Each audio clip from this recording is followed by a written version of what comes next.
¿Te has preguntado por qué la noche y la muerte se parecen? Ambas tan oscuras, tan vacías, tan calladas, tan frías, inmutables. Y algunas, como dijo Barney Stinson, legendarias. Lo sé, muchas de estas características son muy humanas. Pero dentro del lenguaje, ¿qué no lo es? Si todo es metáfora. A ver, me explico. Cada palabra existente pretende ser una máscara perfecta, una sábana, una tela que recubre a la perfección el mundo real, pero ninguna está a la altura, pues éste se escapa, se escurre en el movimiento natural de la vida. Aquí podemos sintetizar la primera idea de este capítulo. La vida es movimiento, cambio si se quiere. Así que este lenguaje casi siempre fracasa al intentar encapsular el mundo que nos rodea, pero a veces, como en las artes, estas por ejemplo, son un intento de ir acorralando al mundo real con poesía. Por eso, Nietzsche decía que en las metáforas se puede hallar más verdad que en lo literal, pues el amor siempre va a quemar, la libertad siempre va a fluir como un río, y la muerte, bueno, así como al final de cada día el sol cede el turno a la luna de brillar en silencio, la muerte siempre llega provocando el eterno sueño. Y así como no podemos impedir que el señor tiempo complete su aburrida y extraña manía de apagar las luces del cielo todos los días, tampoco podemos pedirle a las leyes de la física la inmortalidad, o más resistencia ante ese momento en el que vamos a partir.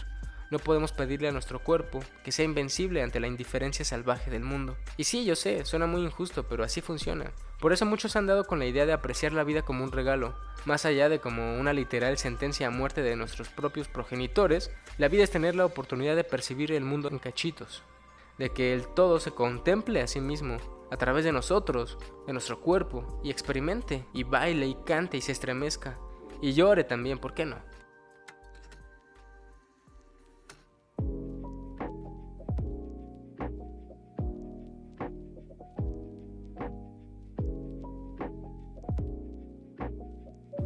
El cuerpo es débil. Por más fuerza de voluntad de ir por el camino más saludable, más seguro, más confortable, al final nunca se llega tan lejos. Es decir, llegar a los 100 años siempre implica un desgaste. Más vale mejor pensar en qué carajos hacer en ese tiempo que habitamos que pensar en el tiempo como un fin en sí mismo. Pues el tiempo, viejo, es una herramienta más de nuestro lenguaje. Gracias a él podemos administrar nuestras acciones en este mundo y sacarle algo de provecho. Aunque muchas veces se termina convirtiendo en nuestro enemigo, olvidando que el verdadero tiempo es uno que está siempre accesible a nosotros. Así es, el aquí y el ahora. Dicho esto, podemos imaginar que nuestro cuerpo es como una flor que está en la mano de nuestro ego. Y de lo que no nos damos cuenta es que apretar demasiado queriendo protegerla de los peligros externos, la está matando también, asfixiándola en nuestra palma. No hay forma de escapar del desgaste del momento presente. O lo evades o lo afrontas. O lo vives o te vive. Y es raro, ¿no? Apretar demasiado indudablemente es el acto más egoísta y ensimismado que podamos hacer con nosotros mismos, pues nos estamos privando del propio propósito que tiene esa flor, ya sea brillar, lucir o andar. En la serie Cortar por la línea de puntos, gran serie en Netflix, véanla, lo explican con una hoja de papel, en la cual figurativamente uno va a través de la vida recortando su silueta. Sin embargo, hay muchas personas que le tienen un miedo rotundo a cortar, porque temen salirse de esa línea de puntos idealizada. Piensan que ese camino, esa vida tiene que ser perfecta. ¿Pero bajo qué parámetros? Porque pareciera que siempre son bajo parámetros externos, de otras vidas, de otros momentos, no del que está sucediendo, sino de otros caminos o destinos ajenos. Enamórate de tu destino. Esa creo que sería la segunda idea de este tema. Para muchos quizás sería completamente descabellado, terrorífico. Se sienten ahogados, como que les pesa el hecho de saber que tienes que enamorarte de un camino.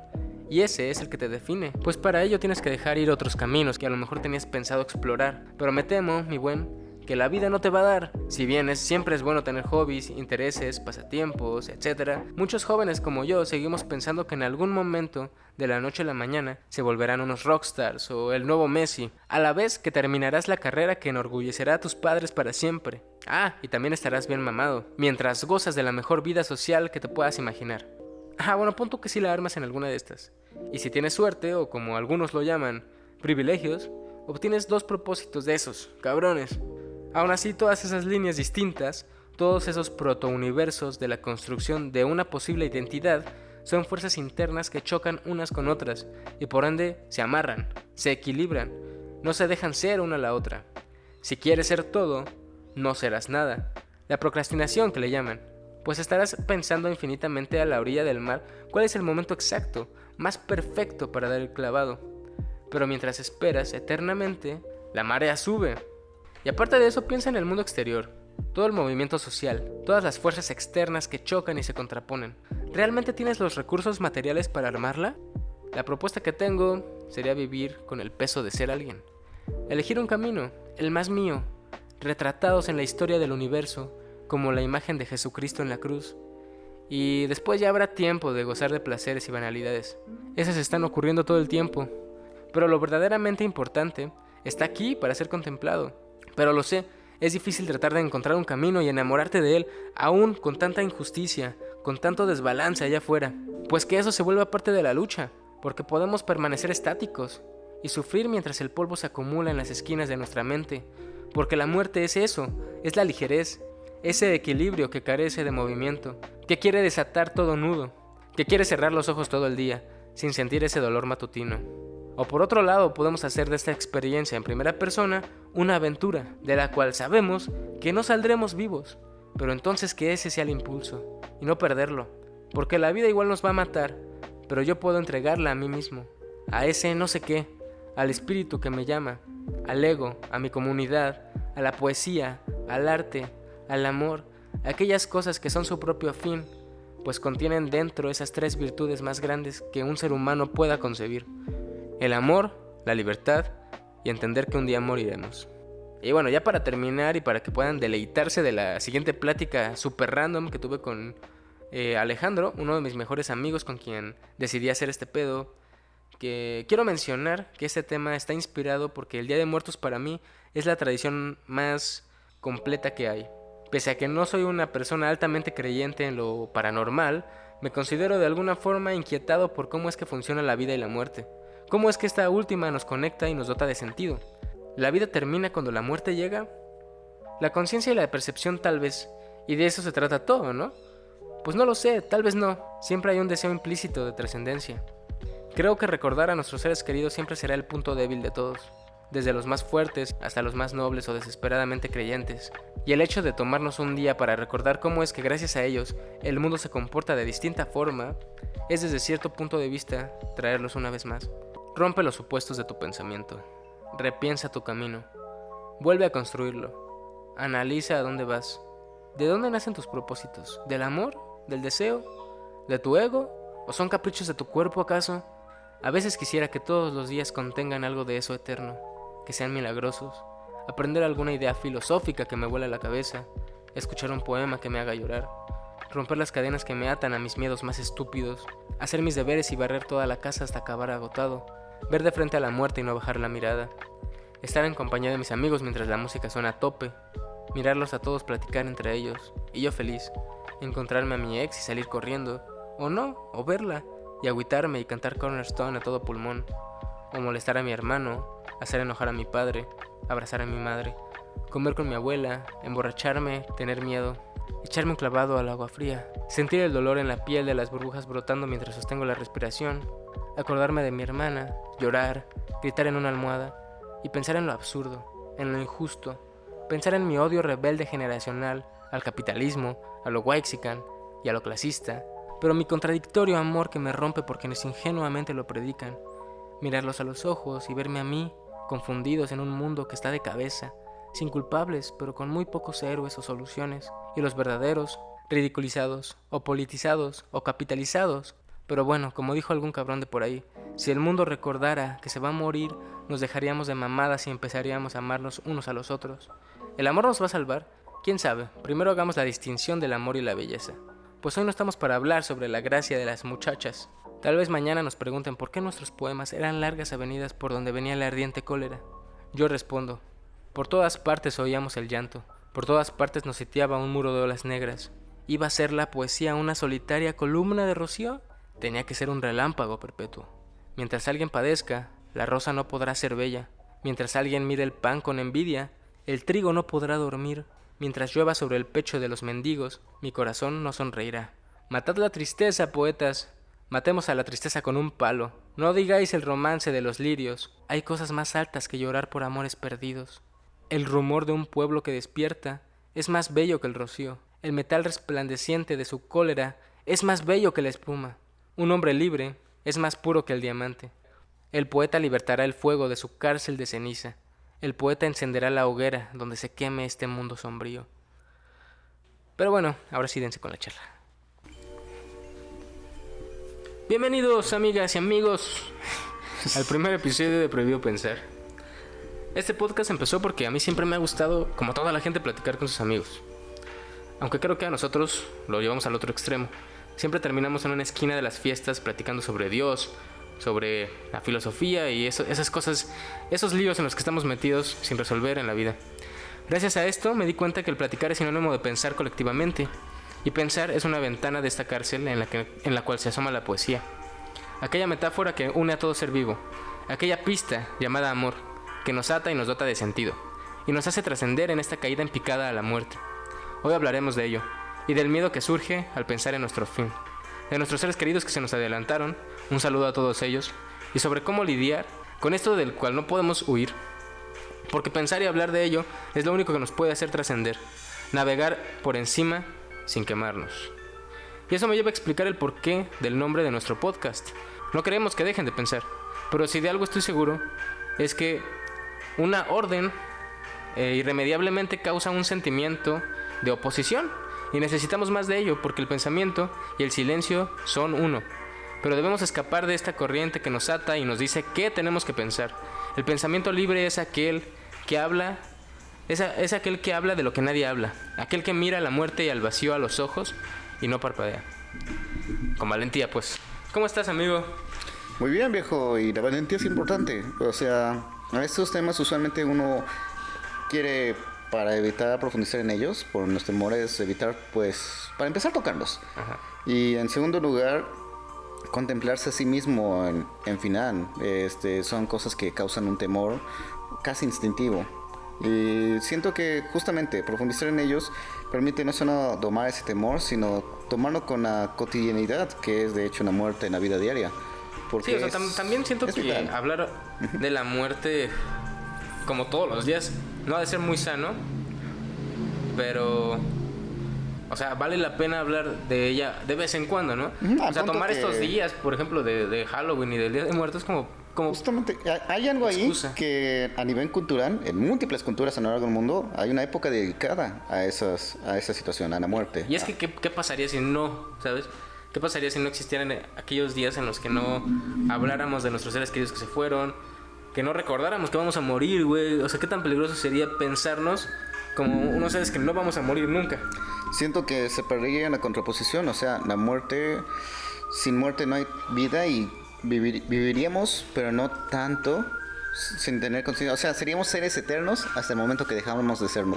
Y eso suena terrible porque consumiremos muchos recursos pensando que son infinitos. Sí, eso ya sería más a nivel sociedad, pero creo que a nivel individual consumiríamos el mismo recurso que es nuestra vida, existiendo solamente, sin llegar a disfrutar, a genuinamente vivir. Incluso perderíamos mucho tiempo porque pensaríamos que esto lo hago después, igual soy infinito, pero pues no, güey. Que es bonita la sensación del infinito en un momento determinado, pero no como un status quo de, siempre habrá un después. O sea, sí está chido como pensar, bueno, esto me va a dar frutos en su futuro, pero ¿qué pasa con el ahora, no? Uh-huh. Y siento que la apreciación de ahora justamente deriva de saber que es algo finito, que es algo efímero. Y aparte porque la hora siempre está accesible. Sí, pero en después a veces nos damos demasiado por sentado. Exacto. Y bueno, ya entrando al tema, ¿tú qué me dices sobre la muerte? O sea, para ti, ¿qué es la muerte? ¿Qué es el morir? O sea, hablando en términos materiales, en términos físicos, güey, ¿qué es lo que crees que suceda al morir?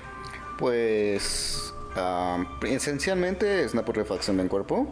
Si hablamos del ser, yo diría... No, eso es ya después de morir, ¿no? O sea, hablando de la muerte como un gran evento. Como un gran evento. Creo que es una línea que se marca, tanto para nosotros como para la gente a nuestro alrededor. Es un fragmento de un panorama completo que ya no está ahí. Pero sigue habiendo un vacío, y ese vacío sigue siendo parte del panorama completo. Y considero que sí, eso también es como el pedo de pensar, o sea, el gran miedo de pensar en la muerte es pensar que la vida continúa después de nosotros, ¿no? Que nosotros no somos parte de... Bueno, sí somos parte de este gran todo, pero somos una pequeña parte que después de nosotros va a haber mucho más, y antes de nosotros hubo mucho, mucho más.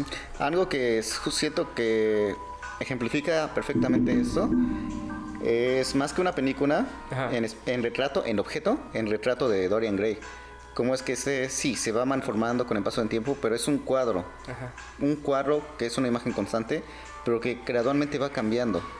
Y es lo que siento que es la vida misma. Es un cuadro que si lo ves, Ajá. está estático. Pero conforme lo contemplas con el paso del tiempo, varias cosas van cambiando. Sí, ¿no? solo se puede dar el sentido en retrospectiva, ¿no? De lo que ha sido. Un poco en retrospectiva porque tienes el punto de comparación de cómo lucía antes a cómo lucía ahora. Pero siento que esa comparación de entre antes y después es lo que también le da una percepción a la vida, una consecución. Puede ser. ¿Y tú qué es lo que piensas que pasa después de morir, güey? Si hay en plan siendo católico cristiano Ajá, o... todo eso, güey. ¿Qué piensas al respecto? O sea, ¿por qué crees que tantas culturas siempre han pensado en esto de... Después tiene que haber un paraíso, un Mictlán? Porque siento que es difícil conceptualizar la no existencia, no la muerte, sino la no existencia, que esta conciencia, este despertar en las mañanas, tomar, como que no podemos visualizar existir dentro de no tener ninguna de esas sensaciones. O sea, ni siquiera podemos imaginarnos en un vacío sin percepción ni nada, simplemente nada, la nada misma. Se parece un poco como a dormir, ¿no? La falta de conciencia que se da en dormir, pero incluso cuando tú vas a dormir, tienes como una, entre comillas, medio garantía de que vas a despertar. No es una garantía, no más mínimo, pero está ahí como en, ok, me voy a recostar a esta pequeña muerte, pero no tengo ningún problema con ello porque sé que después de esta voy a volver a la existencia. Y siento que esa es la base de todas las culturas de más allá, de tomarlo como un sueño para despertar en algo más. Sí, y siento que este pedo, esta concepción que tenemos de la vida como es nada más un periodo para el gran algo, pues está, o sea, aparte, no es que, no, aparte de equivocada, pues también es como pensar que, o sea, olvidarnos del presente, ¿no? Hacer todas las cosas Para un por futuro. algo, ajá, con un propósito, pero ya no es por el fin de vivir, por el fin de hacer bien las cosas. O sea, este pedo de los católicos que tienen o de muchas religiones que tienen de voy a hacer esto solamente para ir al cielo, no porque esté bien mientras esté vivo, ¿no? De hecho, esa es una indicación de vive tu vida en virtud para tener algo bueno más allá. O sea, es una recompensa post-mortem. Pero vivir por esa recompensa como que te puede quitar un poco la precisión de en ahora. O del por qué lo estás haciendo, ¿no? Ajá. O sea, sabes por qué no estás haciendo, pero no estás haciendo algo contigo. Estás haciendo algo como inversión para un futuro que, pues bueno, para la gente de religión es un futuro garantizado por una figura divina. Pero en la práctica, pues obviamente no hay.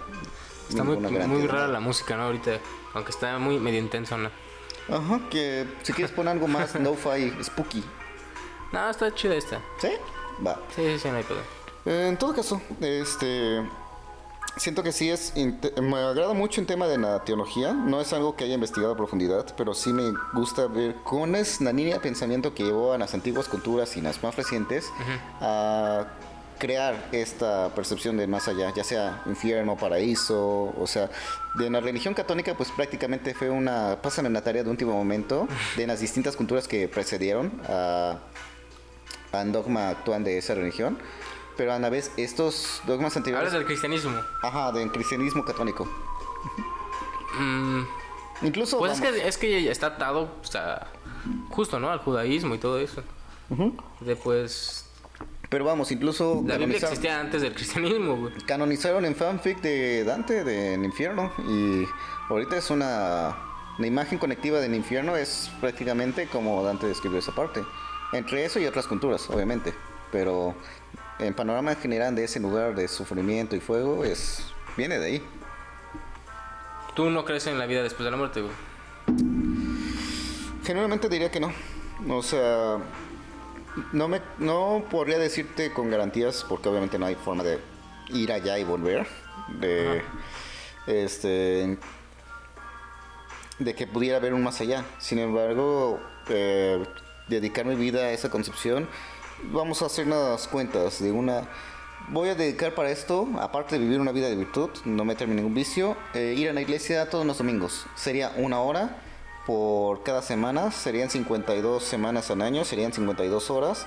Eso multiplicamos 52 horas por... ¿Qué? Vamos a hacer, digamos que voy a vivir unos 70 años.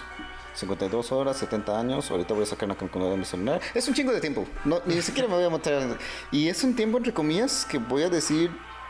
voy a sonar un poco excesivo, pero es un tiempo que habré desperdiciado. Ajá. Si es que todo eso no fuera verdad. Pero es algo que te causa paz, güey. Puede ser útil en ese aspecto. De hecho, es lo que me agrada de... Aunque luego hay unas movidas turbias, es algo de lo que me agrada de la religión, que te puede dar a veces incluso una convicción para vivir. Sí, con un propósito que te dictó alguien más, pero de eso a vivir sin un propósito en el vacío, creo que es un paso adelante. Aunque siento que es algo que, si bien te lo puede otorgar una religión, es algo que puedes obtener de otros medios. ¿Cómo cuál es? ¿La filosofía? La filosofía es, bueno, es que la religión y la filosofía... O incluso de la vida misma, ¿no? Que se parece un poco a la filosofía, ¿no? Como que la filosofía en sí es uno de esos conceptos abstractos que nada más se tratan de ello mismo, pero no tienen como algo materializado. Sí, mira, las tres se retroalimentan entre sí. La vida, la filosofía y la religión. Solo que de estas tres, la religión es la que menos alimenta de lo demás porque es dogmática. Pues es un dogma, ¿no? Es un dogma, pero en cuento a la iglesia, ¿no? En cuanto a su estructura que tiene como para la espiritualidad, para dogmatizar. Pero realmente el propósito de la religión también viene atado con la filosofía. Porque, o sea, el propósito de la religión era intentar explicar qué viene después. Pero se jode, esto se rompe en el momento en que ya no quiere salir de ahí, en el que... Y si vamos un paso más atrás, lo ponen como una verdad absoluta y ya no quieren, pues, pensar en que puede ser distinto, ¿no? Sí, cualquier mitología, incluso si vamos antes de las religiones, las mitologías eran las explicaciones del funcionamiento del mundo y servían para generar una estructura mental con la cual comprender el entorno. ¿Por qué del rayo? ¿Por qué del sol? ¿Por qué de la luna? ¿Por qué de los cambios? Y está chido, pero tiene que haber una especie de dialéctica en la que, voy a seguir investigando para entender bien el porqué y después volver a transformarlo, ¿no? O sea, las religiones estarían chidas si tomaran en cuenta también los avances científicos, porque se quedan estancadas en esto es así porque sí, y cuando se encuentran avances científicos que los confrontan, dicen no, y es algo que me parece hermoso y horrible de la humanidad, porque siempre va a haber ese impulso de algo más allá. ¿Por qué horrible? Porque en las peores situaciones en las que más se ha buscado reprimir a la población de, tú ya olvídate de todo lo demás, esta es la realidad y acéptala o muere. De todos modos, a pesar de esa amenaza implícita en esas peores situaciones posibles, sigue surgiendo gente que busca en por qué. ¿Por qué debo hacer esto? ¿Por qué debo considerarlo así? Y está bien eso, güey. No está bien que esa es la parte hermosa. O sea, la parte horrible es que incluso en las peores situaciones surge todavía esa flor de en medio de un páramo desértico. Y me agrada. Es una visión muy bonita de cómo es que uno busca el siguiente paso. Es caminar con los ojos vendados en la oscuridad y de todos modos andar el siguiente paso, sentir todavía que hay ese terreno que pisar. Ajá. Bueno, ahora hablando de mi perspectiva sobre la muerte. Ajá. Yo empecé a entender la muerte de distinta forma, bueno, hace mucho, pero poco a poco he ido tratando de seguir analizando qué pedo, ¿no? Varios escritos, tanto el taoísmo, el budismo, que tienen como que esta filosofía de que la vida es un proceso y que cada uno está viviendo ese proceso como un camino. O sea, como esta filosofía de procesos en los que el mundo no es estático ni existe una esencia, sino que todo va cambiando constantemente y se va transformando, ¿no? De hecho, me parece interesante que eso menciones del proceso, y aunque todo cambia de manera gradual constantemente, ¿cuándo sientes que fue un parteaguas para ti? Que haya sentido de a partir de este momento sí me cuestioné cabrón en lo que yo ya tenía definido como muerte, ya sea tu visión infantil, la visión que te fue inculcada por la iglesia o por tus padres. ¿Cuándo fue la primera vez que fuiste un poco más allá, que se marcó una primera línea? Pues yo era muy religioso antes en cuanto a que sí estaba muy dogmatizado en cuanto a lo católico, porque siempre fui a una escuela católica de morrito, en toda mi primaria, ¿no? Entonces yo oraba con Dios, hablaba, era un ejercicio no parecido a la meditación, porque la meditación tiene que ver más con el conocerse a uno mismo. Sí. Y no buscar respuestas de una fuente externa como lo es Dios. Pero sí también tenía que ver con confrontar esos miedos. Y es bastante interesante, ¿no? Porque platicar con Dios también es confrontar con estos miedos y hablarlos, ¿no? Como que exponerlos. Como tengo miedo a esto. Dios, por favor, ayúdame en esto. O sea, ya verbalizarlos ya es como que un acto meditativo en sí mismo. Verbalizar es poder, o sea, las palabras tienen poder no solamente en interactuar con otros, sino en simple hecho de sacarlas, les da un medio por el cual ser modificadas y transformarse, lo cual a su vez te transforma a ti mismo. Justo. Es un ejercicio adecuado. Y ya si nos ponemos a pensar qué es lo que cada quien, o a mí qué me hizo romper estos dogmas, pues creo que tuvo que ver también en el contacto con la muerte de un ser querido, ¿no? O sea, con la muerte de mi hermana específicamente. ¿A qué edad fue eso, tuya? Yo iba a cumplir 15 años, tenía 14 años yo. Y pues estaba justo en plena edad de la rebeldía, ¿no? En plena edad de la pubertad, ya acercándose a la adolescencia. Entonces es en estos momentos naturalmente se da el cuestionarte, ¿qué pedo, no? A los 15 años yo ya tenía 20. Ok, justo cuando tú pasabas por ese percance, yo empecé a tener a mi hija. Yo empecé a... Sí, es un punto interesante de esa época. Sí. Y bueno, yo en ese momento, o sea, fue un choque tan fuerte, güey, que, o sea, perder a un ser querido te hace confrontarte con este vacío que si el ser humano no tiene la capacidad de entablar una conciencia de ello. O sea, es un completo absurdo, güey.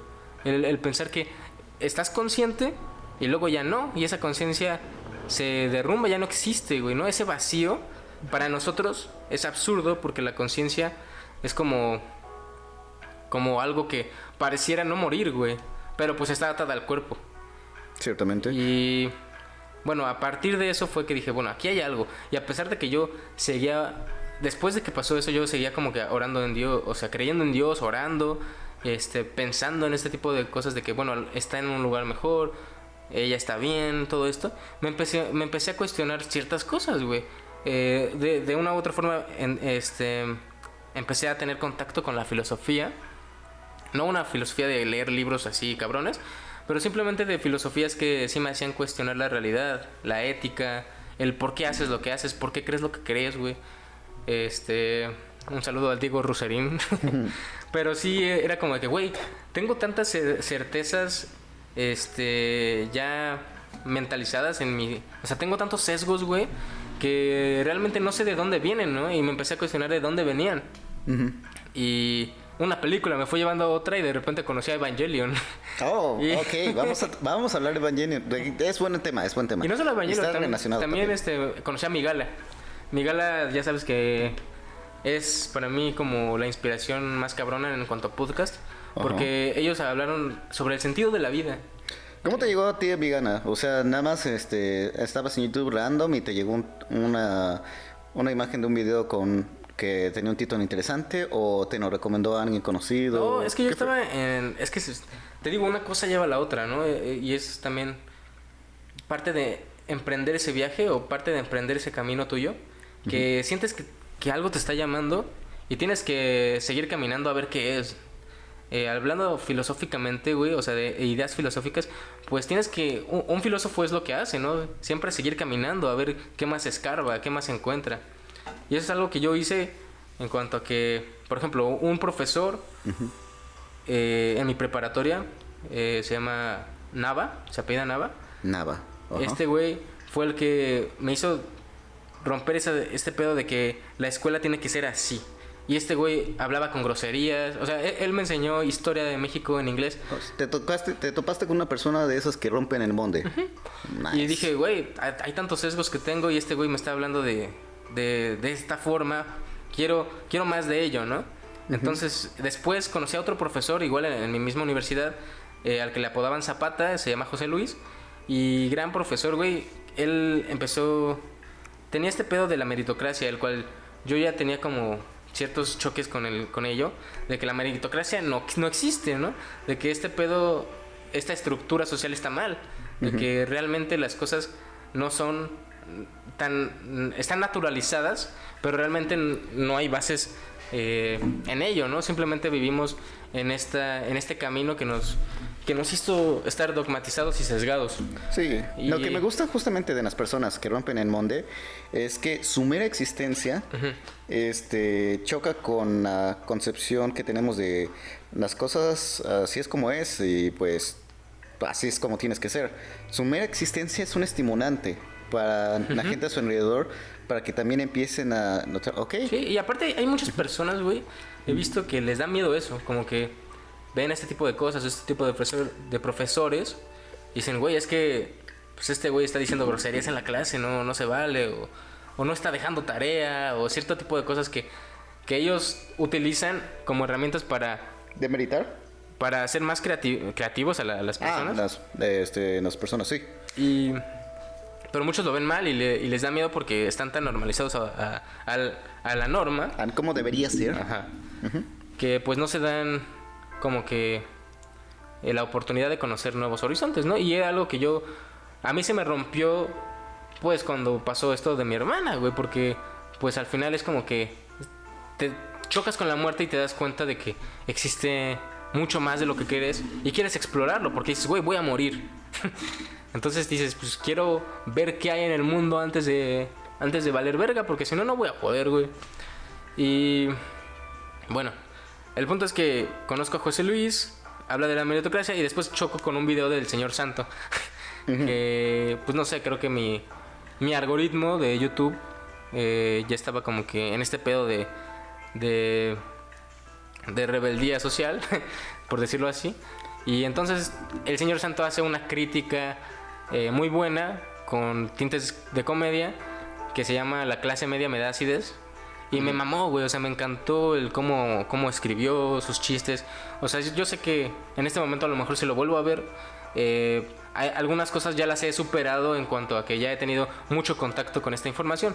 Pero en ese momento o sea, me abrió los ojos, ¿no? Al decir, güey, es que es verdad, en la sociedad las personas de clase media se creen superiores a otras personas, demeritan a otra clase social, y a pesar de eso somos la misma persona, y es cuando me doy cuenta de esto. Y pues gracias al señor Santo fue que conocí mi gala y di con el podcast de El sentido de la vida. Algo que me parece hermoso es cuando uno llega, o sea, ya sea como tú, uno de Megana, o en mi caso siento que fue más una animación de los años 2000, se llamaba Furikuri. A ver, y ahora sí. Sigue con tu ejemplo. Hicimos un pequeño corte. Sí, ¿todo bien en el baño? Todo bien, viejo. Excelente, eso es lo importante.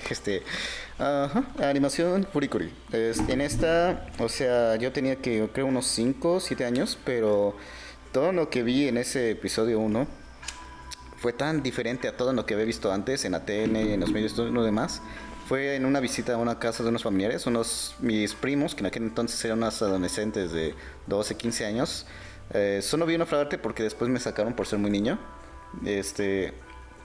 Pero me impactó tanto que después, ya teniendo un poco más de edad, lo busqué, nada más por la descripción. Una chica de cabello rosa golpeando con una guitarra eléctrica a un niño ¿Fue lo que te abrió paso al anime, güey? ¿O ya veías Yo diría anime? que sí, porque bueno, yo llegué a ver Ranma y medio, Dragon Ball, todas estas animaciones en la tele, pero yo no tomaba como caricaturas, simplemente pues era un niño.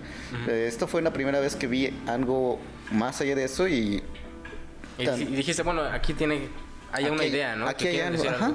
Y de ahí empecé, sí, a ver un poco más de series de animación, también algo que me pasó, no puedo decir que haya sido uno de esos puntos, pero sí se dio con el internet y en específico Wikipedia. Que bueno, era un niño, o sea, en aquel entonces ni siquiera se tomaba como fuente legítima, sigue sin tomarse así, pero que entonces mucho menos. Y me gustaban unos enlaces de redirección, porque entonces yo me metía en Ciber, eran $2 por 20 minutos en aquel entonces,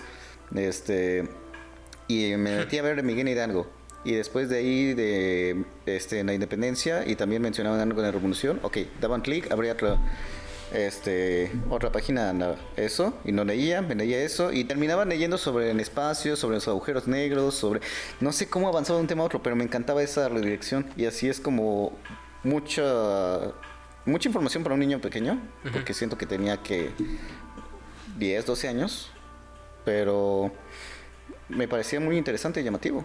Sí, y bueno, tampoco quiero decir que pues mis profesores o mentores, si lo quieres ver así, eran la gran mamada, ¿no? Simplemente quiero decir que pues fueron personas que rompían ese molde y que ¿Te hacían saber que había algo más? Sí, güey, y pues abrieron un paso pues para yo abrir mi propio camino, ¿no?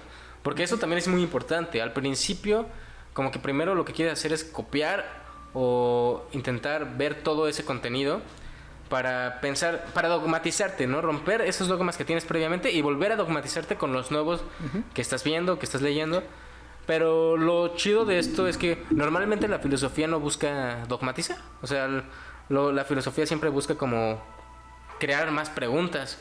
Entonces, lo que me ha pasado a mí es que sí, me vuelvo a dogmatizar entre comillas o me volví a dogmatizar entre comillas con las cosas que vi, pero después los volví a romper diciendo, bueno, así es como estos güeyes lo pintan, pero ahora yo quiero indagar por mi propia cuenta, ¿no? Y crearme un criterio propio, ¿no? Y es un ciclo bastante sano, pasar de reflexión, dogmatización, reflexión, porque hay gente que, por ejemplo, ay, tú eras muy revolucionario en esa época y ahorita ya eres un conformista del sistema. No, güey, es parte de, ¿no? Es parte del proceso.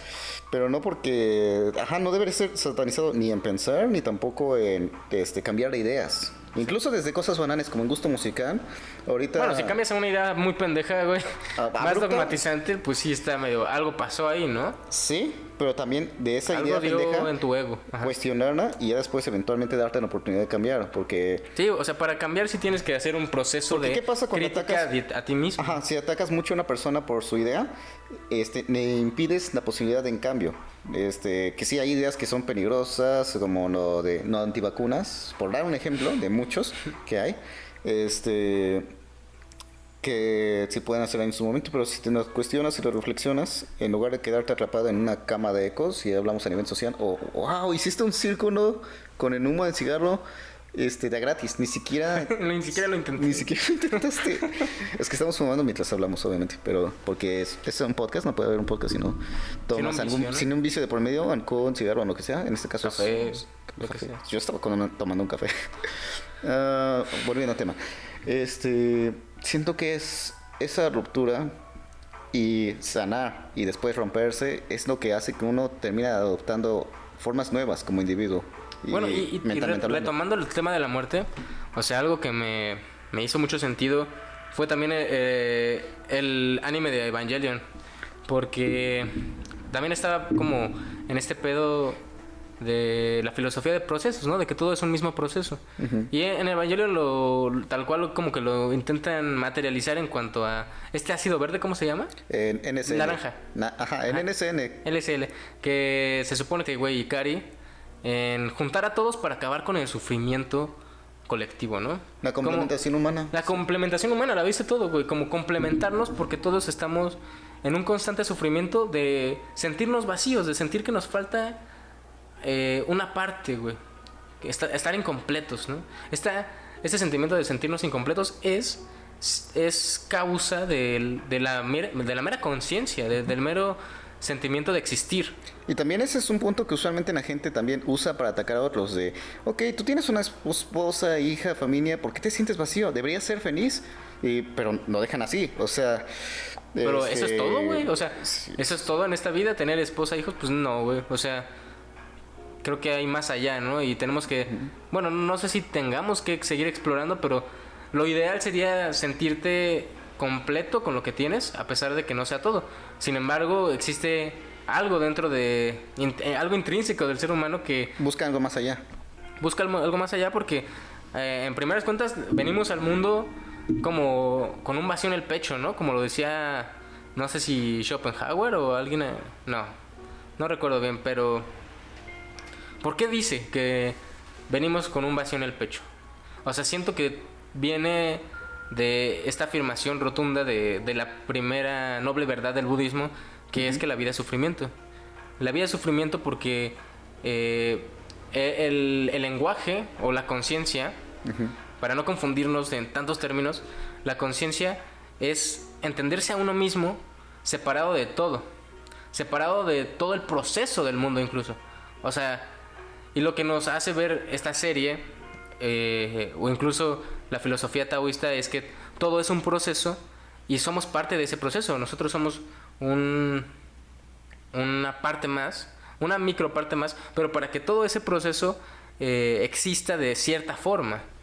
Entonces, viéndolo desde esa perspectiva y ya sintetizándolo en una frase muy pacheca, pues somos parte del todo. Y todos somos uno. Incluso, o yo soy parte de ti, tú eres parte de mí. Más que pacheca, sería frase hipiteca, pero pero me mama. Pero eso es una conclusión a la que llegó incluso muchos, a los que le llaman los iluminados, ¿no? Tanto Buda, Jesucristo, que es que, Jesucristo en especial, que hablaba de que el amor al prójimo, ¿no? Uh-huh. Tú eres yo soy tú, pero tú en esta vida y yo en aquella, porque pues tenemos esta conciencia ambos, y aparte venimos del mismo proceso, ¿no? Somos parte del mismo proceso. Entonces, cuando tú empiezas a entenderte como un proceso, como parte del todo, empiezas a entender también al otro como ello, y empiezas a entenderlo como iguales. Exacto, y lo que me agrada de esto es que por más que nos entendamos también, no va a haber un entendimiento absoluto. No voy a comprender en plenitud a la otra persona ni a la otra persona a mí. ¿Eso qué causa? Que no vaya a haber una convivencia perfecta, siempre va a haber fricciones, roces, fricciones, y esas roces y fricciones justamente animan tanto a la otra persona como a ti para darte una forma distinta y ya sea una silueta, ¿no? Ya sea que la otra persona te haga, ya no digamos cambiar de opinión, simplemente reflexionar sobre lo que tú se supone que crees o sabes, o incluso lo que consideras que es tu verdad, y eso ya te genera una pequeña catarsis incluso. Y es lo que sería como una especie de dialéctica en un choque, ¿no? Como de, este soy yo, o esta es la idea que tengo de mí, pero al momento de ponerla en juego, en la interacción, me doy cuenta de que tal vez no, de que tal vez tú me estás moldeando de distinta forma, entonces ya encuentro una forma más objetiva. Algo que de hecho se vuelve bastante íntimo porque entra en contacto con el tema de la identidad. Uh-huh. ¿Quién eres? ¿Qué es lo que eres? De hecho, creo que en el infierno, de Sartre, uh-huh, me llamó la atención mucho de eso porque era una habitación cerrada con otras dos personas y eres consciente, es un infierno porque ahí eres consciente en plenitud de todas de las otras personas y ellas, uh-huh, de ti, pero aunque existe la posibilidad de quizás salir, uh-huh, no deseas salir. Porque sin las otras personas definiéndote y tú definiéndose a ellas, ¿pero qué pasa si sales? Terminarías volviéndote a nada. Si sales no hay nada, no hay ninguna persona más. Ajá, y al perder los límites con nosotros, te pierdes a ti mismo. Está raro también, güey, porque, por ejemplo, pensando en la película de Soy Leyenda, güey. ¿Soy Leyenda de Will Smith? Ajá, pero pensándolo, o sea, ya nada más en la idea de existir en soledad, pues realmente no eres nadie, ¿no? O sea, no hay nada que te defina. Y trataba de buscar esas pequeñas interacciones con los muñecos que había y con su mascota, porque... Y no es para nada un güey loco, güey. O sea, no puede decir que está loco porque no hay nadie diciéndole, güey, estás loco, güey. No, por encontrarlo, estaba tratando de conservar su cordura ante esa falta de... Su cordura, entre comillas, porque ¿qué es la cordura? Al menos en ese contexto, ¿qué es la cordura? Quizás en deseo de sobrevivir, y de hecho tan pronto pierda su vínculo más cercano en ese momento que era su mascota, uh-huh, ya decidió lanzarse en un ataque suicida que sí, fue salvado y todo esto, pero ahí a fines prácticos iba a ser el final de su vida y no era porque ya no tenía nada que atarse, pero quería morir en un último acto de destrucción, en un último acto de decir yo estuve aquí. Sí, y es que el pedo fue muy pasional. O sea, si lo pensamos, él podría, o sea, su salvación habría sido romper todos esos dogmas de pensar que a huevo tiene que ser, de estar conectado con alguien para ser, y simplemente ser con lo que ya tiene. O sea, ser con el mundo que ya es, y decir, bueno, esto es lo que soy. ¿Y quién soy? Pues alguien en soledad, ¿no? Uh-huh. Y romper con esos dogmas que te dicen, pues para ser alguien tienes que estar interactuando. Pero pareciera, güey, o sea, el pedo es que pareciera que intrínsecamente, güey, sí necesitamos de la otredad a huevo para... O sea, el ser humano sí necesita de un otro. Puede que sea algo instintivo, o sea, como criaturas sociales que somos, no estar en sociedad en tiempos antiguos era sinónimo de muerte. Dependes de nosotros para la casa, dependes de nosotros para sobrevivir, para cuidarse mutuamente. No estar en sociedad en estas épocas era sinónimo de ser un muerto, no existir. Te expulsaban de esa pequeña sociedad y no habría manera de que sobrevivieras más allá de cierto punto, ni tampoco de que te reprodujeras. Así que como que sí es algo que tenemos muy arraigado, la definición nuestra por parte de los demás. Sí. Un tipo de muerte a su manera. Y bueno, creo que también, bueno, eso fue lo que me hizo, o sea, ese pensamiento de la filosofía de procesos fue a mí lo que me hizo pensar en la muerte como no hay más allá, pero a la vez yo soy parte de este mundo que va a continuar. O sea, es como una especie de renacimiento, pero no de conciencia, sino de simple continuidad con el mundo. Una trascendencia como parte de todo, ¿no? Sí, o sea, tanto teóricamente como en el hecho de que mis ideas, lo que hice, van a seguir dando frutos porque es como un efecto dominó continuo, infinito.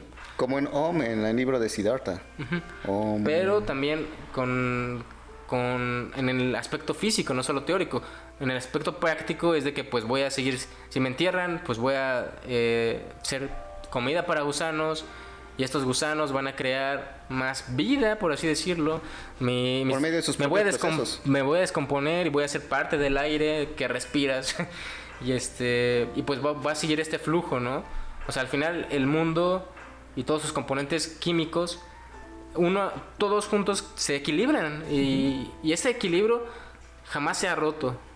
Me gustó ese pensamiento, por ejemplo, de un creador de contenido español, se llama Rango, pero en aquel entonces era Made Up of Stardust, su canal. Y al final acababa sus videos con, y recuerda, somos polvo de estrellas. Algo que tiene sentido porque de hecho en los procesos nucleares de una estrella se genera la fusión y esos átomos más sencillos de hidrógeno se vuelven elementos más complejos. De hecho, todo lo que sea más complejo que el hidrógeno se generó dentro de una estrella. Y pues sí. O sea, a huevo tuvimos que ser polvo de estrellas. Pero, y no solo eso, a huevo tuvimos que ser el todo, güey. O sea, todo, desde el punto en que todo estaba comprimido antes del supuesto Big Bang, pues al final ahí estaban nuestras partículas que ahora nos conforman, ¿no? Exacto. Podría sonar muy estúpido, pero pues es muy lógico también. Sí, en esta práctica, pues, eso ya a nivel material, o sea, la forma de las cosas con las que estamos compuestos y creados. Pero a la vez, nosotros mismos reemplazamos todas las células de nuestro cuerpo en un lapso aproximado de 7 años. O sea, cada parte de nuestro cuerpo tiene distintos periodos, pero en fin y al cabo, no soy la misma persona, ni físicamente, ya no digamos mentalmente, ni físicamente yo soy la misma persona que era hace 7 años. Constantemente, para seguir existiendo, tus células tienen que morir y renovarse. Exacto. Eso es... Y a pesar de que te parezcas, pues sí, te pareces porque una célula reemplazó a otra en el mismo orden. Pero es otra, güey. Pero es otra, y a la vez eso eventualmente llevó a que yo sea otro individuo.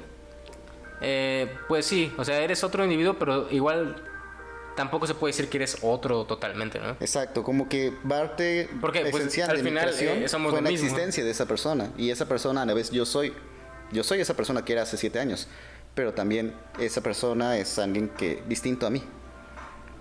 Es trascendencia interpersonal prácticamente. Justo. No, trascendencia individual. Pero bueno, ya vamos a bajarnos tantito sí, pedo, güey. Ya como que ya subimos un poco de nivel. Eso fue redundante. Ahora yo te quiero preguntar algo. Ajá. ¿Cómo podemos lidiar con el miedo a la muerte de la conciencia? O sea, siento que es algo que a todo el mundo le asusta, le aterra pensar y a los que más, quienes más dicen que están como superando ese miedo, creo que son los que menos quieren tocar esos temas, ¿no? Porque al final es algo rotundamente terrorífico. Sí. Entonces, ¿cómo podemos superar ese maldito miedo, güey? Siento que hay que poner una línea, y esto va a ser dependiendo de cada individuo, entre lo que es sobrellevar ese tema a una vía de escape. Porque, por ejemplo, si hablamos de una forma más sencilla, es simplemente no pensar en eso. No pensarlo jamás, no considerarlo. Pero, pum, cuando pase, güey, te estás muriendo de miedo. Te destroza, porque no te preparaste mentalmente para ello, y es una eventualidad. Es por eso que es importante. Y es como pensar que vas a ser infinito, güey. Exacto. ¿Y qué te lleva a pensar a ser infinito? No vivir una vida plena, güey. Y en ese momento que estás pasando, te vas a dar cuenta de que lo que viviste pues no lo disfrutaste, ¿no? millones de pesos, unos bonitos hijos y una esposa, pero aún así puedes ser perfectamente miserable a pesar de estar en una situación así. Es difícil de concebir, pero por eso es que es importante ser consciente de yo y de las cosas relacionadas a esto, lo cual también va directamente relacionado a la eventualidad de la vida. Pero entonces, ¿tú crees que la forma para lidiar con este miedo sería como pensarlo, teniéndolo en cuenta? ¿O sería más cuestión de... Y bueno, siento que esta es como la propuesta más lógica. Sería viviendo más en el aquí y el ahora. Vivir en el aquí y en el ahora es relevante y para eso siento que necesitas ese tipo de reflexiones sobre tu vida diaria, a veces sobre la muerte. Como te digo, tampoco es bueno saturarse completamente del tema de la muerte. Sí, porque también siento que no por el hecho de que estés pensando y de que estés filosofando, analizando las cosas, sea algo que sea sinónimo de vivir en sí mismo. O sea, como que vivir también tiene que ver con la experiencia y apreciar la experiencia. O sea, el sentir, el prestar atención a lo que está sucediendo. Es como ese meme que está saliendo hoy en día de que cuando alguien está muy encerrado en sus ideas, les dicen para mandarnos a abonar, mejor sal de tu casa y toca pasto. Que sí, suena muy vete a la verga, pero a la vez también es, sí, o sea, trata de percibir las cosas más a tu alrededor, trata de no encerrarte tanto en tu forma de pensar y de ser.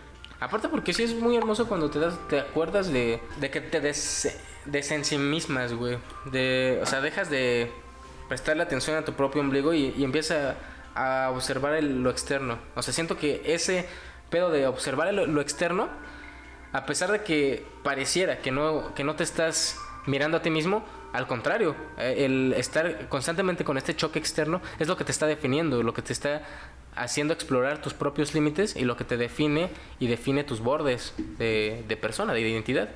O sea, creo que justo la búsqueda de la identidad no se halla en la retrospección que tienes contigo mismo todo el tiempo, sino también en las vivencias que tienes.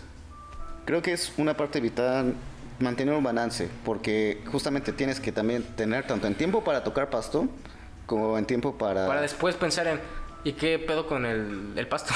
Sí, o sea, no vas a ser nunca un ser 100% despierto, iluminado. De hecho, justamente esta iluminación en la cuestión de budismo, que sí, en paso final es una iluminación, pero a la vez, en paso anterior, tú debes, lo adecuado es que tú, este conocimiento que llevas antes de trascender, te permanezcas en el mundo terrenal, impartiendo a la gente y buscando iluminarla para ello también. Hay una técnica justo de meditación que tiene que ver con eso, güey, o sea, la técnica de la meditación más simple sería prestar atención en el momento presente y tratar de evitar todo pensamiento. O sea, esa es como que la técnica más simple, ¿no? Si te viene un pensamiento, no fuerces a quitarlo, simplemente deja que ocurra y después déjalo ir y después regresa al momento presente. Usa, si quieres, de ancla tu respiración y empieza a prestarle atención a tu sonido, al sonido que estás escuchando en ese momento, a lo que estás respirando, a lo que huele. Y de antemano puedo decir que esto puede sonar algo terrorífico para la gente que pueda tener ansiedad con esos temas, porque sí tiene su profundidad. Es hundirse en un abismo en el cual no te debes dejar engullir, pero justamente tener la respiración, tener en anclas, a veces en la respiración es otra ancla que sé que sirve para la meditación es, ya sea videos de meditación guiada de YouTube o directamente música, o enfocarte en el ruido del ambiente, dejar que un pensamiento fluya, pero dejar que una parte de ti esté concentrada en ese sonido, en esa canción, y así. Sí, el pedo es que ahí te enfrascas nada más en una estimulación, y lo que pretende la meditación, como ya pensándolo más en el ámbito budista, es no solamente prestarle atención a una cosa, sino a todos tus estímulos que puedas. Tanto, primero, o sea, la técnica más compleja de meditación sería, cuéntame. Primero, la respiración, prestarle atención a algo, a un ancla, tener un ancla que haga desvanecer tu ego, por así decirlo. Después, cuando tengas tu ego un poco disuelto, empiezas a hacer como un escáner de todo tu cuerpo. Cómo se sienten mis piernas, como este capítulo de Midnight Gospel en el que su mamá, antes de morir, le enseña a meditar y le dice, siente tu mano, siente la energía que está dentro de tu mano. Puedes sentir tu mano, puedes... Eso es energía. ¿Cómo se siente? Tu percepción de ese objeto se siente llamado como mano. una energía que fluye. Entonces tú puedes hacer este ejercicio de escanear parte por parte de tu cuerpo, si quieres de abajo hacia arriba, de arriba hacia abajo, pero puedes hacer este escáner para tener esta percepción de sensibilidad en todo tu cuerpo. Porque todo tu cuerpo es el todo sentir que aquello puedes. que defines como yo. Sí, y es todo lo que puedes sentir, ¿no? O sea, tú no puedes sentir ese sillón, o tú no puedes sentir lo que haya dentro de esa computadora, pero sí puedes hacerlo dentro de tu cuerpo, y es toda tu experiencia. O sea, tu vida es tu experiencia, entonces puedes usar este pedo del escáner. Después, tus sentidos. Escuchas el ambiente, pero sin tratar de darle sentido, más bien tratándolo nada más de apreciar, de la música del momento presente. Es una canción irrepetible, es única, no se va a volver a repetir, a pesar de que estés escuchando una canción. Ese momento, eso, ¿cómo llamarlo? Eso, esa imperfección de los ruidos externos, de tu sensación anímica, es lo que va a darle como otro cambio, otro tono. Entonces es otra forma otra canción la que estás escuchando, ¿no? Aunque pongas música de fondo. Después, vete en la nariz, lo que hueles, lo que olfateas. Igual, sin darle un nombre, sin darle un significado. No importa que esté oliendo a quemado. Bueno, sí importa. Sí, de preferencia revisa tus instalaciones eléctricas si detectas algo así. Pero bueno, aquí va lo más importante. Después de hacerlo con el oído, intenta sentir todo tu cuerpo como lo hiciste previamente y escuchar al mismo tiempo, sin darle un nombre y sin darle un significado. Hacerlo al mismo tiempo. Luego pasas con la nariz, que es lo que hueles, y después al mismo tiempo todo. Luego pasas con la vista, o sea, puedes abrir los ojos o puedes quedar con los ojos cerrados, y qué es lo que miras, ¿no? ¿Qué es eso negro, esos puntitos de luz que atraviesan tus ojos? Prestarles atención y después otra vez todo tu cuerpo y todos tus sentidos al mismo tiempo. Luego, ya que pasaste por todas tus experiencias sensoriales, también tu tacto, lo que se siente, tus manos chocando con tus rodillas o tu regazo, la incomodidad o comodidad del asiento en el que estás, la energía que hay entre tu culo y la silla. Pasa, sí. Y también volverlo a sentir todo completo, como un todo. Y después pasar a la sensación anímica. ¿Cómo te sientes el día de hoy? ¿Cuál es tu energía? Bueno, energía no hablando en un sentido místico, metafísico, sino eso. Hablando en sentido anímico, ¿cómo te sientes el día de hoy? ¿Feliz, triste? Pero no le pongas nombre, simplemente siéntelo. Y después todo al mismo tiempo. Luego, tus pensamientos. Ahora sí, que vengan tus pensamientos, que fluyan, pero sin ponerles nombre, solo deja que fluyan. Y ya cuando tengas como que esa experiencia total del ser, no sé si se me escapa alguna parte sensorial, pero tratar de tenerla toda junta al mismo tiempo, y en ese momento llega como una especie de iluminación. Cruzas un umbral entre la mente y el cuerpo. O sea, como que todo es uno mismo. Pero es parte de ese mismo proceso de meditación. No es que tengas que llegar a un fin a huevo tengo que meditar para llegar a estar iluminado. No, sino que es parte de este fluir por medio de este proceso de reflexión interna, de la meditación. Ese eres tú, el que está sintiendo tanto las sensaciones externas como las sensaciones internas. Eso es todo lo que puedes sentir, y eso es todo lo que eres. Estás siendo en ese momento. Y esto es importante, y me refiero a una meditación, ya sea de una manera tan estructurada como lo está mencionando aquí en Estimado, o una reflexión más casual, porque siento que la antimeditación es una cotidianidad. En existir, todo eso que eventualmente terminas apagando tu percepción de tu cuerpo, de tu ser, nada más lo mínimo necesario. Esto está caliente, no tocar. Esto es vivir. Estoy cansado, voy a trabajar. Tengo sueño. O te puedes ensimismar pensando nada más dentro de ti, en ansiedades, en miedos. O sea, encerrarte en tu mente y que eso se vuelva tu infierno. Porque entonces todo lo demás, lo externo, no importa que estés en el mejor lugar, con tus seres queridos, en el Six Flags, güey. O sea, no importa, güey. Vale, ejemplo completamente hipotético. Si estás pasando por un momento culero mental, pues no importa lo externo, te la vas a pasar mal. Y viceversa también. Si te enfrascas en lo externo y estás pasando por un momento mal, a lo mejor tú tienes la fuerza mental para decir, bueno, pero de aquí no me vas a tirar. Terminas, de una u otra manera, terminas O te comiendo puedes cadenas. enfrascar en lo externo y no acordarte de que, güey, puedes salirte de aquí mentalmente, ¿no? O sea, a lo mejor estás en la ruta con un chingo de gente y pues ahí lo chido, pues puedes meditar y decir, bueno, pues estoy pasándola mal, aquí huele a sudor, estoy todo apretado, pero voy a cerrar los ojos, güey, y puedo ir a donde yo quiera mentalmente. Exacto, pero más como un proceso de abrirte a lo demás que como una vía de escape. O incluso puedes prestar atención a lo que pasa, güey. O sea, y eso sea una meditación más cabrona de, me estoy sintiendo mal aquí, pero voy a prestarle atención justo a eso desagradable. Y no solamente te va a volver más fuerte porque vas a poder resistir a más cosas desagradables, sino que vas a aprender de ti, vas a aprender de tus límites, de cuánto soportas, ¿no? Como hacer el ejercicio de comer una salsa picosa que te haga pinches llorar. Y una vez que tengas ese límite definido, es cuando ya puedes jugar con él. Puedes extenderlo, puedes ver cómo manejarlo. Y eso a su vez te permite fortalecerte como individuo. Sí, te define, güey. O sea, estás jugando ya con tus límites y esos límites son tú. Efectivamente. Es lo que cruza las barreras entre tú y lo que no eres tú, ahora sí, ¿no?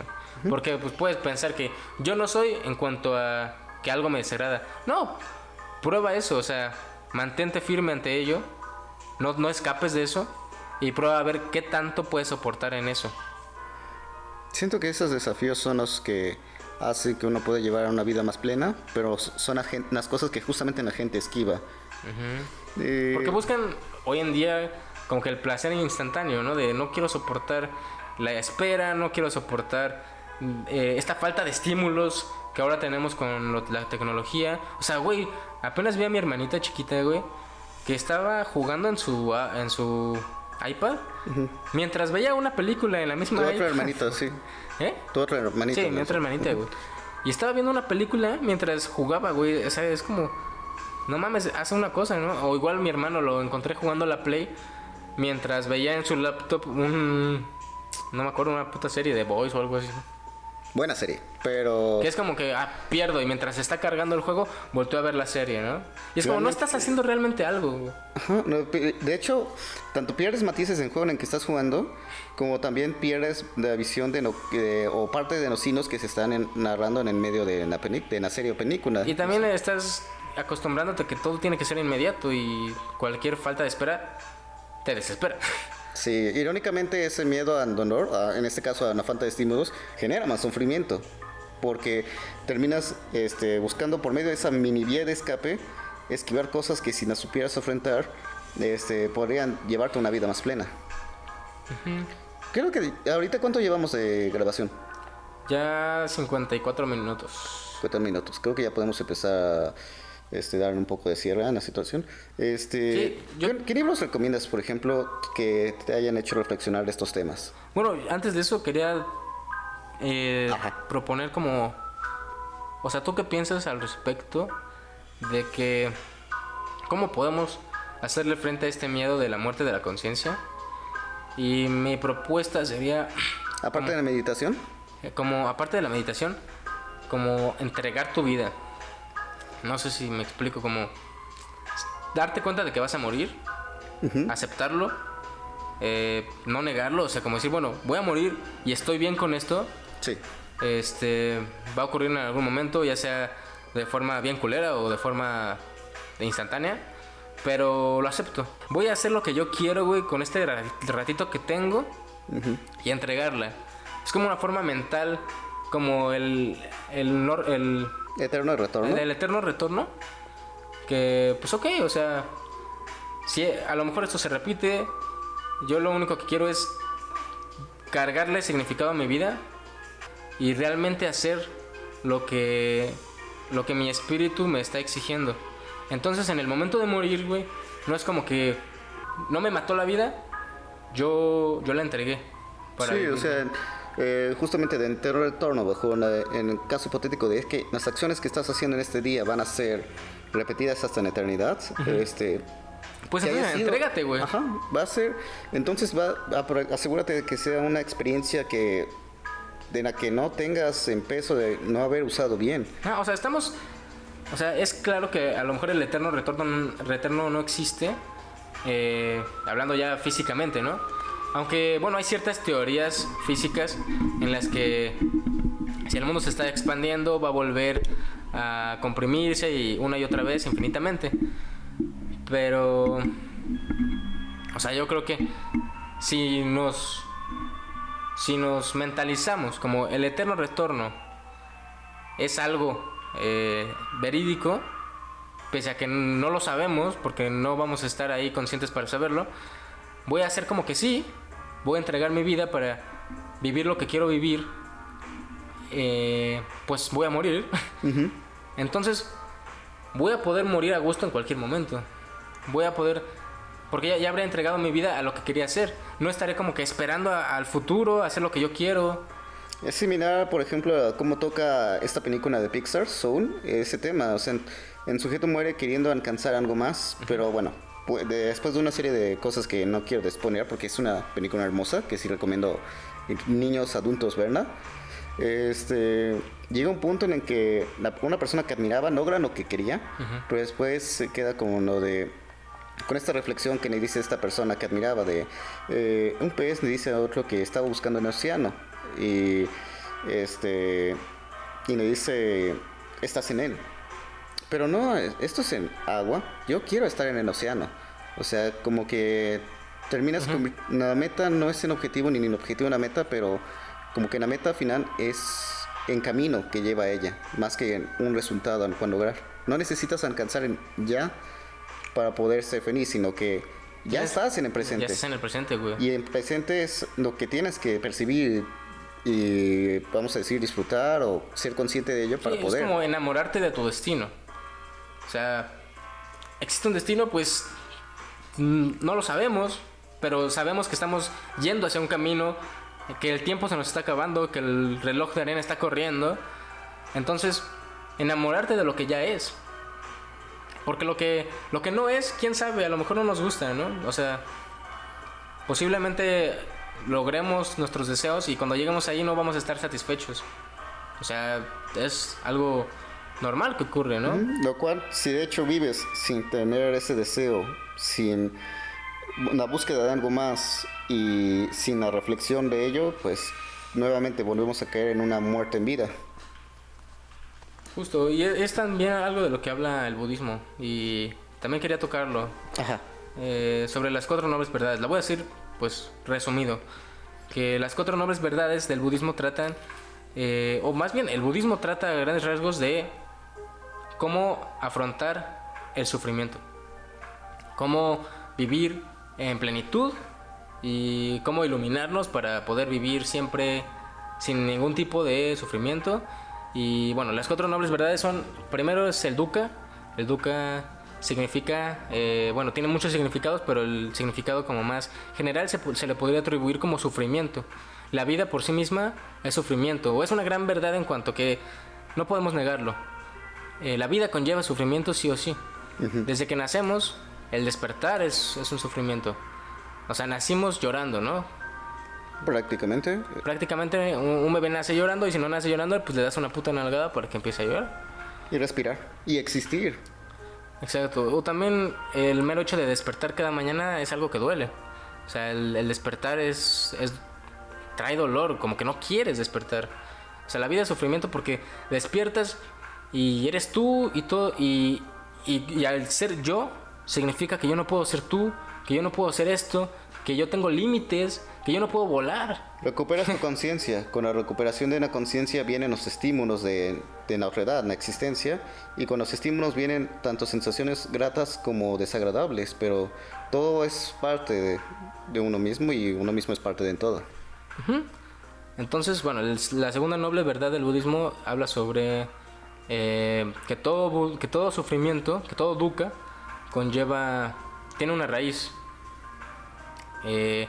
En este caso, o sea, se le podría atribuir al deseo, bueno, hay muchos tipos de deseo y decir deseo es como simplificar todo sufrimiento, pero es que hay muchos tipos de deseo, tanto el deseo como apegativo, o sea, que te apegues a las cosas o a las personas, el decir, hoy tenemos un apego gigantesco a la tecnología, al celular, que decimos, bueno, es que el celular es parte de mí, me identifica, o sea, me hace ser yo. Entonces lo que le pasa a mi celular, pues me va a doler. Si se cae, si se rompe, me va a doler. A pesar de que eso no sea tú, güey. A pesar de que eso es un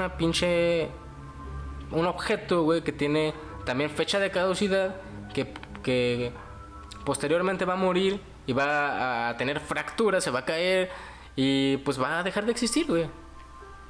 Se va a hacer polvo. También pasa con las personas. El apegarnos a una persona, el sentir que es nuestra, ese apego, ¿no?, a la posesión, es otro tipo de deseo. También otro tipo de deseo es el mero hecho de desear las cosas, de querer las cosas. Y hay cosas implícitas tanto en el deseo de poseer como en el hecho de dejar ir. Ambas tienen implicaciones para un individuo y para su identidad, porque aquello que deseo poseer también puede que de antemano ya considera que es parte de mí mismo. Y desprenderse de ello o asumir que no va a ser algo contigo, ya sea una persona, ya sea un objeto, también te hace que sea una modificación de tu propia identidad, porque estaba atribuida a esa posesión y la carencia de esa posesión también es algo que te define. Ambas son cosas que interactúan contigo. Otro tipo de deseo también es, y que está fundamentalmente en contra del budismo, es pensar que las cosas tienen una esencia, que las cosas tienen como un deber ser y son estáticas y no tienen que deformarse. Pero como esta filosofía es como una filosofía de procesos, pues es algo que cambia, todo cambia. Entonces, incluso la identidad misma. No puedes desear ser perfecto porque simplemente el tiempo te va a corromper, tanto idealmente como físicamente, ¿no? Y por eso es que la tercera noble verdad es que si todo sufrimiento tiene una raíz, esa raíz se puede romper. Podemos dejar de sufrir si rompemos ese deseo. Y una de las técnicas pues más eficaces es la meditación, porque la meditación es tratar de concentrarse en el aquí y el ahora, cosa que pues tú no puedes desear algo estando en el aquí y el ahora. O sea, si tú amas el aquí y el ahora y deseas el aquí y el ahora, no puedes desear el aquí y el ahora porque ya lo tienes, está aquí, güey, está en este momento. No sé, algo que ya lo tienes y que está sucediendo, es algo que está constantemente sucediendo. Entonces, pues la meditación es una herramienta que usan. Y la cuarta noble verdad, pues se refiere a 8 pasos que se llama el octuple noble sendero, que son 8 pasos para cómo ser pleno y alcanzar la iluminación, y son pues como hábitos, pequeños hábitos que puedes hacer tanto físicamente como mentalmente, que se complementan para tú irte formando y ejercitando este pedo de cómo poder vivir más en el aquí y el ahora, ¿no? Ciertamente. Aquí en esta cuestión, yo diría que va a ser en los 4 puntos que mencionaste. ¿Cómo lo definiste? Las 4 nobles verdades. Las 4 nobles verdades del budismo nos llevan por un sendero en el cual tenemos que... Es un poco de huevo sufrir, pero a la vez también entender nuestro entorno y aceptar. Pero por medio de esa aceptación no es una aceptación que te lleva al conformismo, sino que es una aceptación que te lleva a una iluminación de tu percepción de ti, de tu entorno, y cómo es que todo en conjunto tiene algo más allá. Creo que al final de ese camino puedo entender por qué llevan la iluminación, pero también te incita a ir atrás y compartir esas verdades, porque te termina... También es un tipo de plenitud, aquella en la que te puedes ilustrar y enseñar a los demás. Creo que es por eso que en el hipotético caso de que cualquiera alcanzara una iluminación definitiva, tomaría la decisión de volver atrás, porque los lazos, los apegos, incluso si los sueltas, marcaron parte de ti, y esas marcas se vuelven parte de tu trascendencia también. Como el avatar. Como el avatar, sí. Cuando tratan de... O sea, cuando llega casi a la iluminación para hacer acá el avatar chingón, y dicen, pero es que tienes que dejar tus apegos de terrenales. Y este cabrón se niega, ¿no? A dejar a... ¿Cómo se llamaba esta chica? Y al final, para desear preservar a aquellas personas importantes para él, decide soltarlas. Pero bueno, después es electrocutado por Asuna pero al final haya su propio camino a no alcanzar esa plenitud. Sí, exacto. Irónicamente alcanza la plenitud renunciando a ser pleno. ¿Cómo? Sí, o sea, sí termina alcanzando en estado avatar definitivo, sí termina alcanzando la iluminación, pero la suelta. Ajá. Porque su deber ser, como en la cuestión de esa serie, que Avatar, era acabar con Osai, pero él decidió su propio camino a pesar de lo que se supone que tenía dictado, y así es como halló la plenitud. O sea, a pesar de ser un camino, él mismo decidió desviarse de ese camino, y ese camino lo llevó a su verdadero camino. Exacto. Sí, tienes que desapegarte más bien de los sesgos, ¿no? Como que esa es la libertad, como que tratar de encontrar tu camino, ¿no? Es la gran enseñanza del libro Siddhartha de Hermann Hesse, también, de que pues Siddhartha encuentra su camino, pero para ello tiene que soltar todos los caminos, tanto del Buda, tiene que soltar los caminos de sus seres queridos, y empieza a encontrar pues un camino distinto, pero pues al final ese era su camino.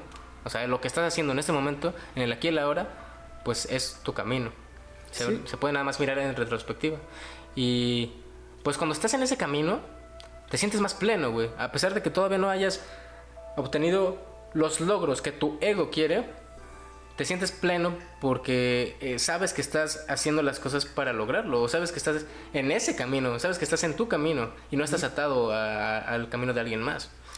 Y me gustó cómo es que en ese libro de Siddhartha te muestran los distintos caminos que eran los más relevantes de la época, que es la plenitud espiritual como un monje, privado de todo beneficio, los placeres en la carne por medio de esta mujer que se vuelve a amar a su hija, los placeres mundanos por medio de enriquecimiento, de negocio, de uso de sus recursos, pero al final este hombre halló una plenitud al final como un hombre barquero. Cuando rompe todo sesgo y rompe todo ego y dice, pues creo que mi camino es el aquí y el ahora, y apreciar todo, y no cualquier externo, tipo de barco, ¿no? Apreciar el río, apreciar el sonido un barquero del bosque, que ayuda a la gente a cruzar de un lado a otro. O sea, literalmente se volvió un puente para la gente que se cruzaba en su camino, y eso es grato, porque incluso para su amigo iluminado su amigo monje con el que comenzó toda esa cruzada, pero que se desviaron hace muchos años,